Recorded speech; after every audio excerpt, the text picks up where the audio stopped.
की रात को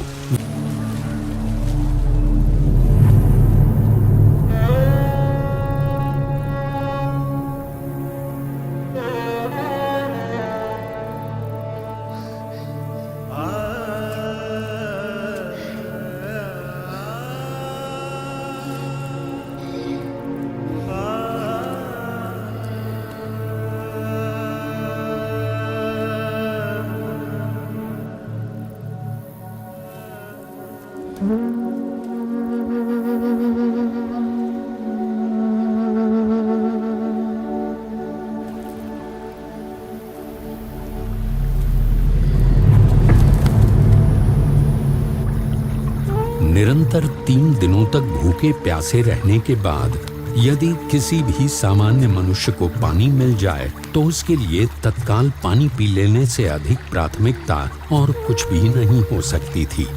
परंतु नीलकंठ वर्णी के लिए ऐसी विपरीत परिस्थितियों में भी सबसे अधिक प्राथमिकता थी उनकी भक्ति।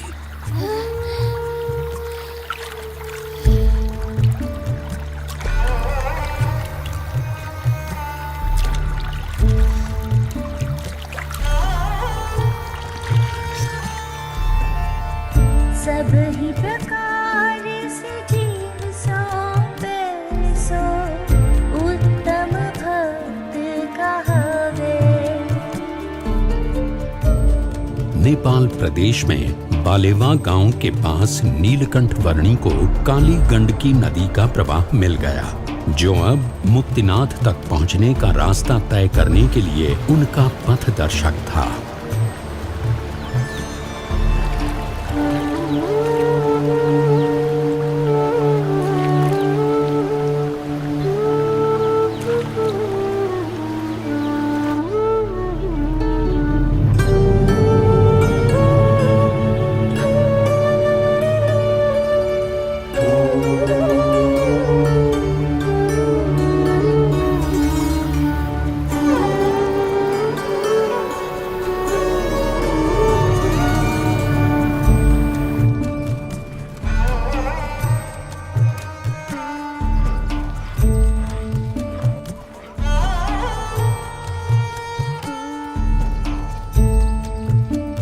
और इसीलिए रोज सुबह सबसे पहले भगवान की पूजा प्रार्थना करनी चाहिए और उसके बाद ही बाकी सब कामों की शुरुआत करनी चाहिए। अन्नपूर्णा पर्वत श्रृंखलाओं के बीच से बहती काली गंडकी नदी के किनारे उत्तर की ओर बढ़ते हुए नीलकंठ वर्णी मुक्तिनाथ पहुंचने का रास्ता तय करने लगे।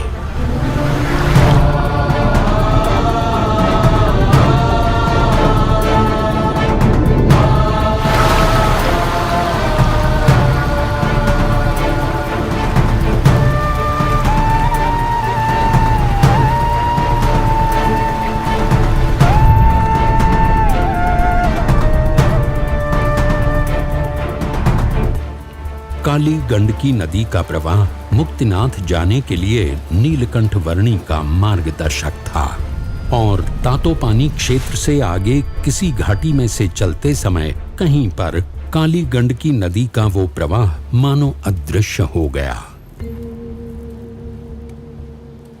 उस प्रवाह को ढूंढ लेना अनिवार्य था।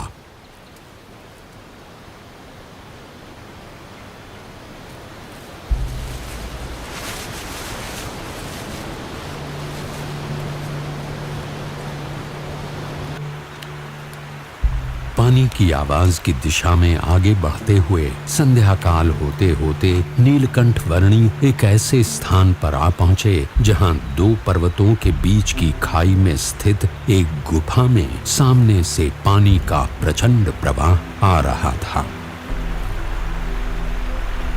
मुक्तिनाथ पहुंचने के लिए यदि काली गंडकी नदी को पुनः पाना था तो यहीं से होकर जाना था। ऐसा निश्चय करके नीलकंठ वर्णी इस भयानक गुफा में से बहते हुए पानी के प्रचंड प्रवाह का सामना करते हुए आगे बढ़ने लगे।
अतिशय भयानक और घातक स्थितियों का रात भर सामना करते हुए प्रातः नीलकंठ वर्णी एक ऐसे स्थान पर गुफा से बाहर आए जहां उन्हें काली गंडकी नदी का प्रवाह पुनः मिल गया।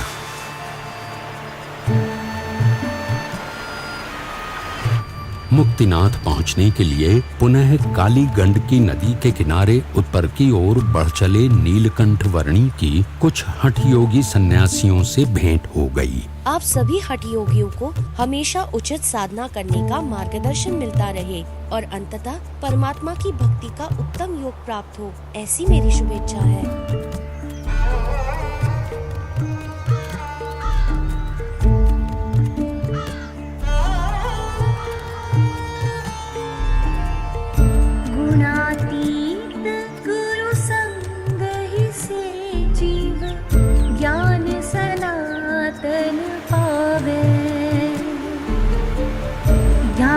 सहित प्रभु भक्ति करे सो उत्तम योग कहावे।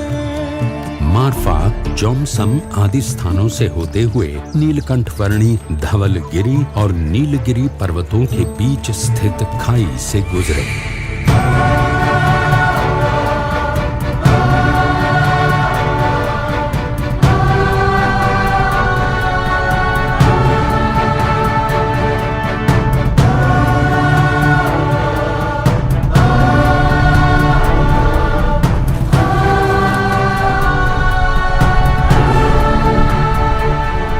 विश्व की कुछ सबसे गहरी खाइयों से होते हुए नीलकंठ वर्णी एक ऐसे क्षेत्र में आ पहुँचे जहाँ सबसे वास्तविक रूप के शालिग्राम प्राप्त होते हैं, ऐसा माना जाता है। ये थोड़ा बहुत शालिग्राम लग रहा है।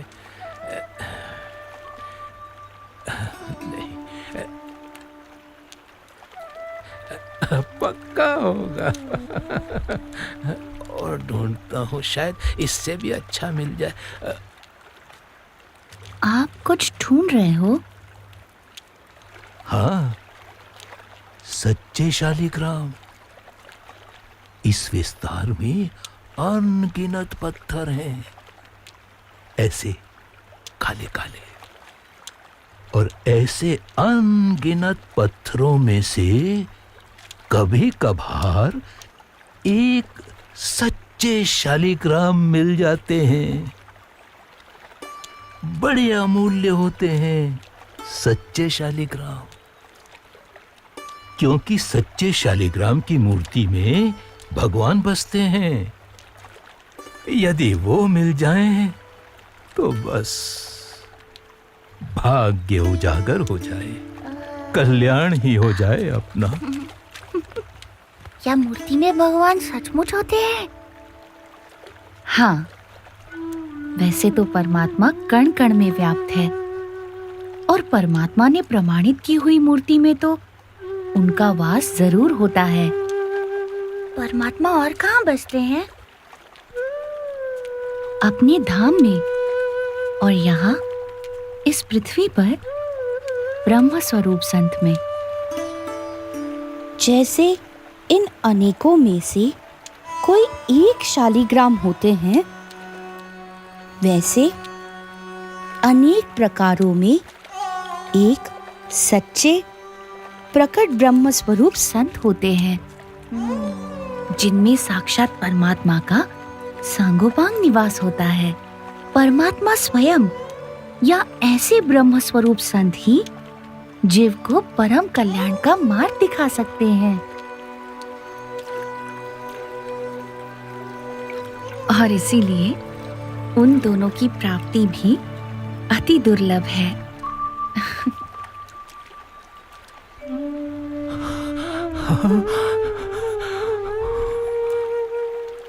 धन्य हो गया मैं। प्रणाम प्रभु।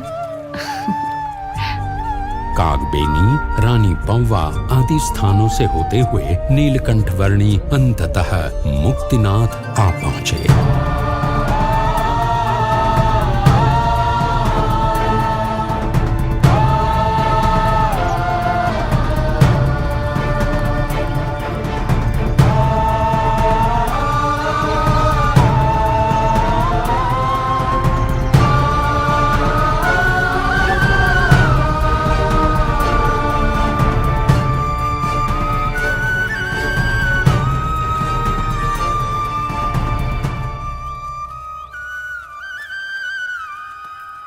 नीलकंठ वर्णी जब मुक्तिनाथ आ पहुंचे तब उनकी उम्र थी लगभग 12.5 वर्ष।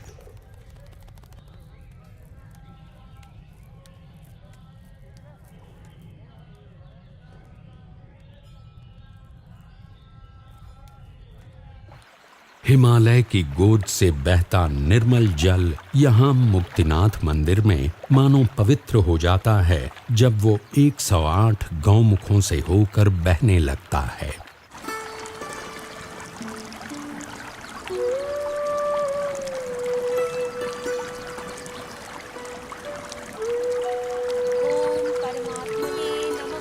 मैं तो छोटा बच्चा हूँ, मैं इस पानी में स्नान नहीं करूँगा। बेटा, हमने स्नान कर लिया ना, चलो तुम भी कर लो। हाँ, ये तो बहुत ठंडा है माँ, मैं इसमें स्नान नहीं कर पाऊंगा। फिर भी स्नान तो करना पड़ेगा बेटा, जाओ। मेरे साथ आ जाओ दोस्त। जाओ जाओ चलो आ जाओ। जाओ। घबराओ मत, कुछ अच्छा ही करने जा रहे हो तो परमात्मा को प्रार्थना करके शुरू हो जाओ। ओम परमात्मने नमः। नमः परमात्मने नमः। नमः परमात्मने नमः। नमः। ओम परमात्मने मैंने स्नान कर लिया, मजा आ गया। सुनो, मेरे साथ चलो। चलो। मैं तुम्हें फिर से स्नान करवाता हूँ। चलो चलो। बहुत मजा आएगा। ओम परमात्मने नमः। ओम परब्रह्मणे नमः। ओम परब्रह्मणे नमः। ओम परमात्मने नमः। ओम परब्रह्मणे नमः।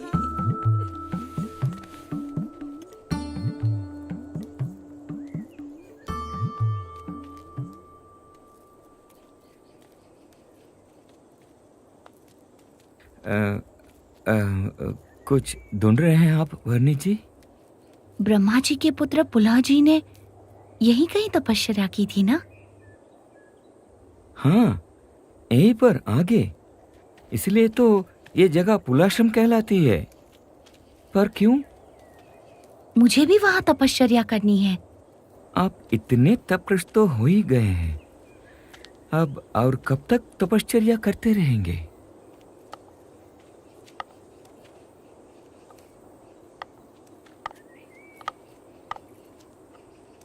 जब तक माता के शरीर के भागरूप रक्त और मांस इस शरीर से पूर्णतः मिट न जाए, तब तक।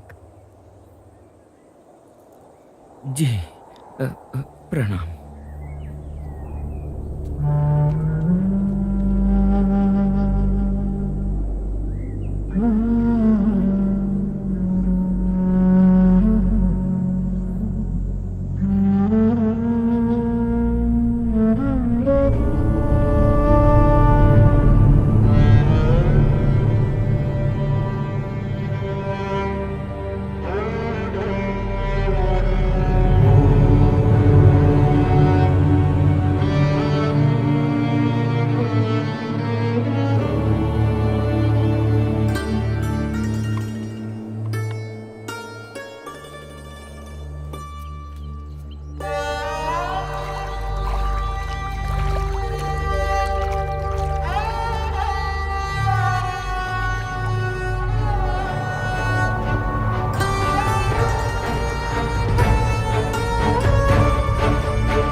मैं भी करके देखता हूँ।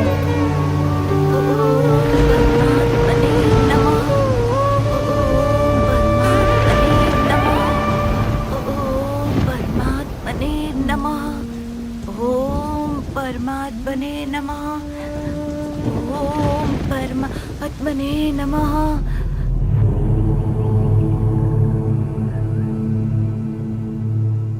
अरे, कल सुबह से ये ऐसे ही खड़े हैं। कितने दिनों से इनकी तपश्चर्या ऐसे ही चल रही है। अपना पूरा जीवन मैंने यहाँ मुक्तिनाथ में बिताया है, पर आज तक ऐसी असामान्य तपश्चर्या के दर्शन मुझे नहीं हुए। ऐसा लग रहा है जैसे साक्षात परमात्मा यहाँ पृथ्वी पर उतर आए हों।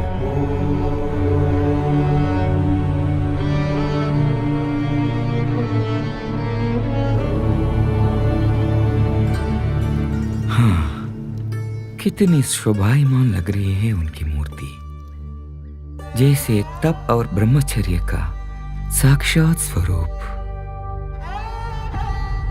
सूर्य देव को भी तेज प्रदान कर रहे हो, ऐसी तेजोमय कांति।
आज कार्तिक शुक्ल एकादशी है, तो आज एकादशी का व्रत, भोजन और जल का संपूर्ण त्याग।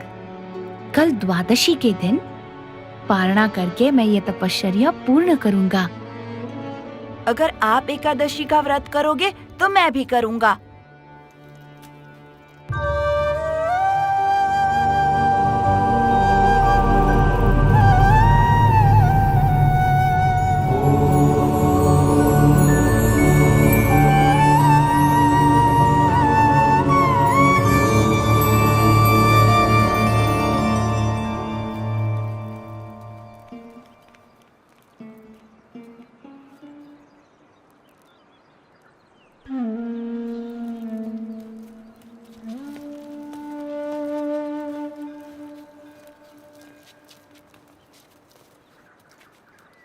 नीलकंठ वर्णी, जाते जाते कुछ उपदेश देते जाइए, जिससे कि हम भी सर्वोच्च तपश्चर्या कर सके और हमारा मोक्ष हो। तप, त्याग, वैराग्य, तीर्थ, सेवा आदि तो अनेक साधन हैं, पर वे आत्यंतिक मोक्ष पाने के लिए पर्याप्त नहीं है। पर हाँ, यदि परमात्मा का दृढ़ आश्रय कर लिया जाए तो ऐसे कई सारे साधनों के फल से भी अधिक ऐसा आत्यंतिक मोक्ष मिल सकता है।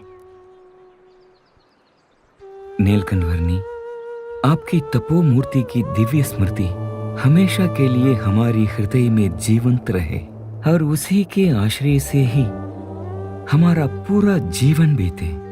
ऐसे आशीर्वाद हम पर बनाए रखना। नीलकंठ प्रभु, प्रणाम।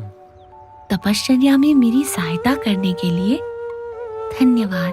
धन्यवाद। प्रणाम हो इस धन्यवाद। बाल योगी को। प्रणाम।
नेपाल के रिरिविजोर गांव से होते हुए नीलकंठ वर्णी ने अपनी यात्रा को आगे बढ़ाया बुटोल नगर की ओर।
तो ऐसा निर्जन विस्तार, उसमें इतना अंधकार, कदम कदम पर जहरीले सांप और बिच्छू अपार।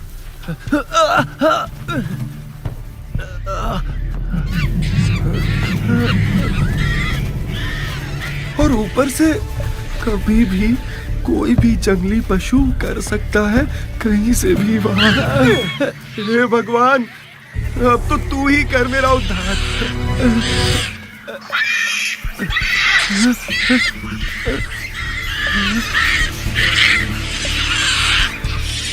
हट, हट।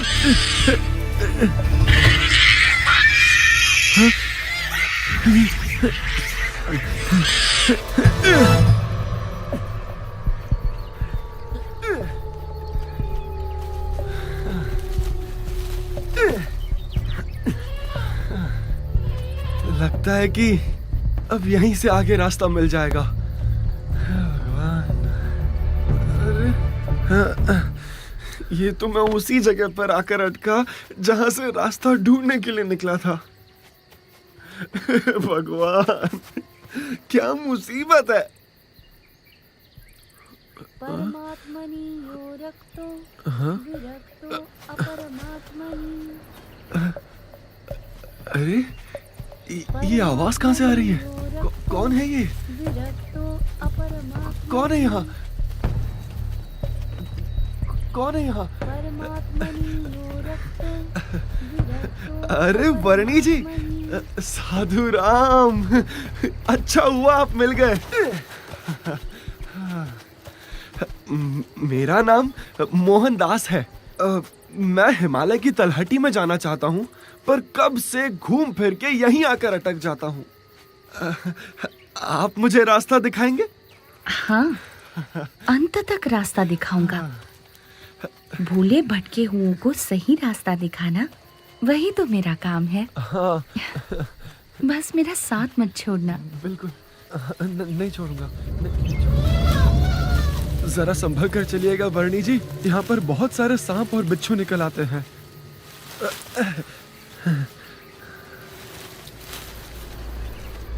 शिकारी पशुओं की तो भरमार है यहाँ, कहीं से भी सामने आ सकते हैं। बहुत ध्यान रखिएगा। इसमें थोड़ी भिक्षा दे दीजिए। धन्यवाद भैया। धन्यवाद। आज तो वर्णी जी के लिए बहुत बढ़िया भोजन बनाऊंगा। प्रभु जी उतारे भाव पार मेरे। बोलो कर ले भजन लगातार मनवा, ओ आत्म उद्धार मनवा, प्रभु जी उतारे भाव पार। वर्णी जी सो गए, मैं भी जरा आराम कर लेता हूँ। लाइए मैं आपको स्नान करा देता हूँ वर्णी जी। नहाइए। आपकी सेवा करने से ऐसा आनंद मिलता है जैसा भगवान की सेवा करने से मिलता है।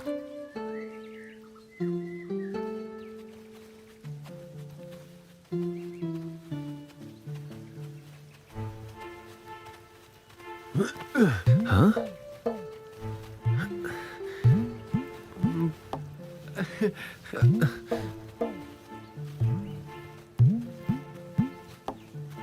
ये कमंडलू बहुत सुंदर है।